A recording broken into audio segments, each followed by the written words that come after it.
Assalamualaikum warahmatullahi wabarakatuh. Let me introduce myself. My name is Apita Evilia Rahayu and I am from class 2A and I will present the material about syllabus and RPP.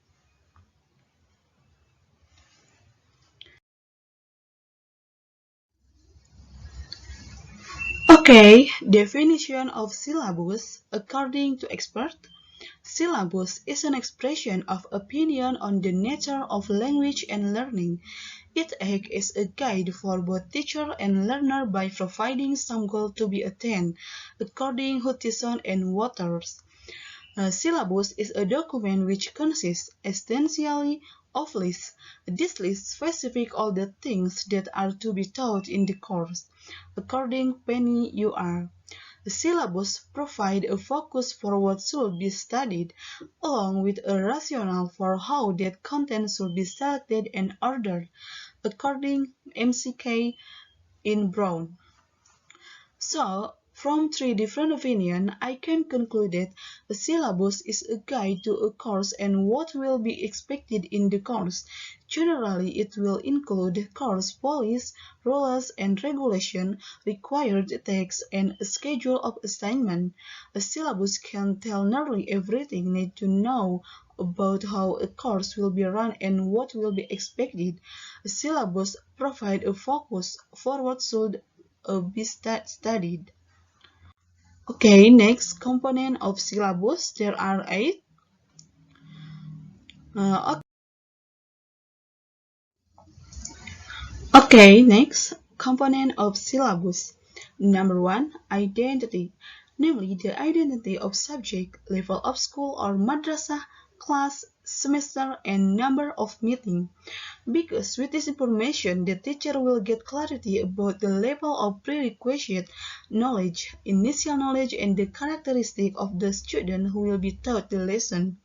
Number 2, core competence is the level of ability to achieve graduate competency standard that student must have at each grade level or program, which is the basic for basic competence development. Number 3, basic competence is the ability to achieve core competencies that student must acquire through learning. Basic competencies contain a number of abilities that students must master in a certain subject as a reference for preparing competency indicator in a lesson. In every formulation of basic competence, there is an element of thinking ability expressed in verb and material. Basic competencies contain attitude, knowledge, and skill that are derived from core competencies that must be mastered by students. Number 4, learning material or main material are the point of learning material that must be studied by students as a means of achieving competence and which will be assessed using assessment instrument arranged based on indicator of learning achievement. Number 5, learning activities. Learning activities in developing the 2013 curriculum syllabus can be done with a scientific approach. In addition, through various learning models and strategies adjusted to the characteristic of the subject and the competencies that will be achieved in the learning. Number 6, assessment. In the process of collecting and processing information to determine the achievement of student learning outcomes, the assessment includes quizzes, oral questions, daily tests, semester tests, and individual and group assignment. Number 7, time allocation, which is an estimate of how long it takes students to study the material that has been determined. Time allocation needs to be considered at the stage of syllabus development and lesson planning. This is to estimate the number of face-to-face hours needed. Number 8, learning resources are references. References or literature in use in teaching. These learning resources is needed so that the preparation of the syllabus is avoided from misconception.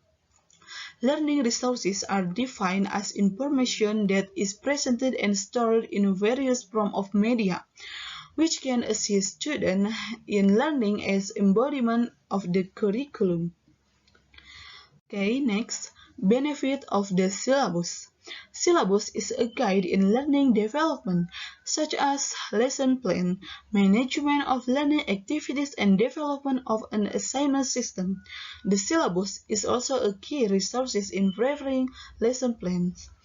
Both the learning plan for one competency standard and one basic competency.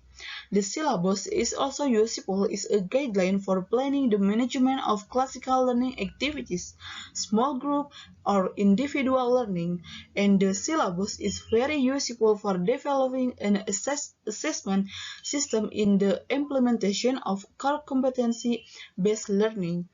The basic competencies contained in the syllabus. Okay, this is example or syllabus. Ya, jadi ini contoh silabus.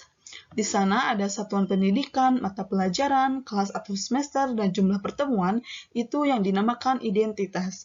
Di sana juga ada standar kompetensi atau kompetensi inti, ada kompetensi dasar, ada materi pokok dan materi pembelajaran, kegiatan pembelajaran, penilaian, dan sumber belajar. Nah, di sana sudah tertera jelas. Okay, next, the material about RPP.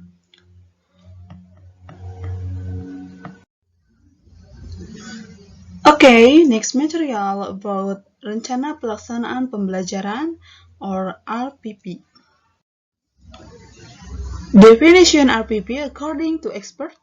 The lesson plan RPP is a plan that describes the procedure and organization of learning to achieve a basic competence set out in the content, standard, and outline in the syllabus, according to Kunandar.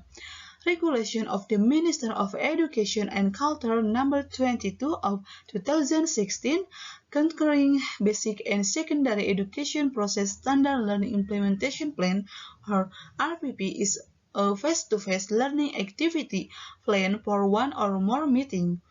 RPP is developed from the syllabus to direct the learning activities of students in an effort to achieve basic competence. Okay, according to Ekosasi, RPP is a learning plan whose development refers to a certain KD in the curriculum or syllabus. Okay, and this is component of RPP. Okay, and this is component of RPP. Number 1, subject identity includes school identity, subject, class or semester, time, location, and material or theme. Number 2, core competencies. Core competence is the level of ability to achieve graduate competency standard that student must have at each class or program level, which is the basic for basic competency development. Core competencies include 4 dimensions that reflect spiritual attitude, social attitude, knowledge, and skill.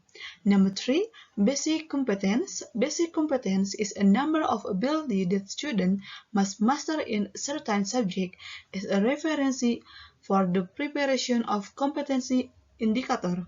Number 4, competency achievement indicator. Competency indicators are behaviors that can be measured or observed to show the achievement of certain basic competencies that become a reference for a subject assessment. Number 5, learning objectivitas. Learning objectivitas describe the process and learning outcomes that are expected to be achieved by students in accordance with basic competencies. Learning objectivitas are made based on the core competencies and basic competencies. Next, number 6, teaching material.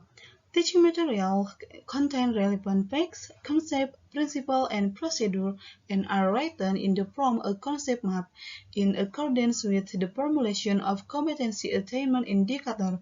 Number 7, time allocation. Time allocation is determined according to the need for achieving basic competence and learning load.